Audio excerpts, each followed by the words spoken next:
ఆంధ్రప్రదేశ్లో కూటమి అధికారంలోకి రావడంలో కీ రోల్ ప్లే చేశారు జనసేన అధినేత పవన్ కళ్యాణ్. 100% స్ట్రైక్ రేట్తో తన పార్టీని గెలిపించుకోవడమే కాదు, కూటమిని కూడా విజయ తీరాలకు చేర్చారు. ఒక్క తెలుగు రాష్ట్రాల్లోనే కాదు, సౌత్ నార్త్ అనే తేడా లేకుండా పవన్ ఇమేజ్ అయితే అమాంతం పెరిగిపోయింది. ప్రధాని మోదీ కూడా పవన్ పట్టుదల నిబద్ధతను చూసి మెచ్చుకున్నారు. అధికారంలోకి వచ్చాక డిప్యూటీ సీఎంగా బాధ్యతలు స్వీకరించారు. ఆయనకు అప్పగించిన పనిని సమర్థవంతంగా నిర్వహిస్తున్నారు. అందరితో శభాష్ అనిపించుకుంటున్నారు. ఇన్నాళ్ళు పాలనపై పట్టు సాధించిన పవన్ రాబోయే రోజుల్లో పార్టీని మరింత బలోపేతం చేసుకోవాలని నిర్ణయించుకున్నారని ఆయనకు అత్యంత సన్నిహితంగా ఉండేవాళ్ళు చెబుతున్నారు. ఇప్పటి వరకు ఒక లెక్క, రాబోయే 4 ఏళ్లు మరొక లెక్క.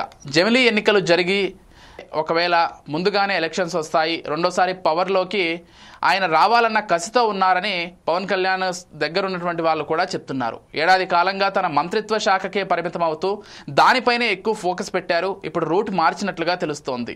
కొత్త ప్రతిపాదనను సీఎం చంద్రబాబు నాయుడు ముందు పవన్ కళ్యాణ్ పెట్టే అవకాశం ఉందని తెలిసింది.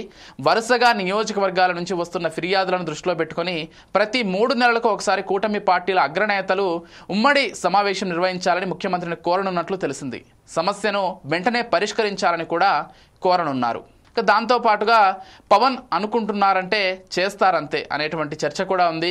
గిరిజనుల గూడాలకు వెళ్ళి అక్కడ పరిస్థితిని తెలుసుకొని వారికి మెరుగైన మౌలిక వస్తువులు, రోడ్లు వేయించారు.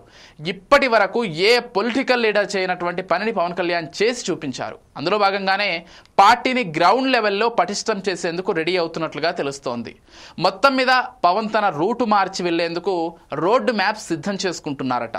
మరి పవన్ అలా చేస్తే ఇక ఫ్యాన్స్కు పండగే.